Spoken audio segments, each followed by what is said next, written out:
அவ்வை, நப்பின்னை, காக்கை, பாடினியார் போன்ற அறிவார்ந்த பெண்டிர் இருந்த இந்நாட்டில் அடுப்பூதும் பெண்களுக்கு படிப்பெதற்கு என்ற வாக்கியம் எப்படி உருவானது? அக்காலத்தில் ஒரு படி பூவை பெண்கள் தலையிலே சூடுவார்கள். அடுப்பின் அருகில் அமர்ந்து குழலால் கரியடுப்பை ஊதும் போது சூடிய பூ புகையினால் சீக்கிரம் கருகிவிடுமாம். எனவே அடுப்பூதும் பெண்களுக்கு படி பூ எதற்கு என்று கேட்டுதான் வழுவி படிப்பு என்று ஆகிவிட்டது.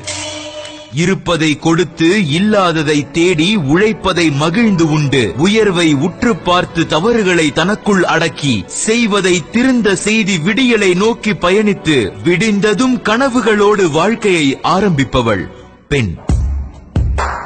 நிமிர்ந்த நன்னடை, நேர்கொண்ட பார்வை, நிலத்தில் யாருக்கும் அஞ்சாத நெறிகள், திமிர்ந்த ஞானச் செருக்கு, இதுதான் பாரதி காண விரும்பிய புதுமை பெண்களின் குணநலன்கள். பெண்களுக்கான புதிய பாதையை பாரதி காட்டிய போதே ஆண்களுக்குமான பார்வையை சரி செய்து கொள்ளுங்கள் என்று எச்சரித்தான்.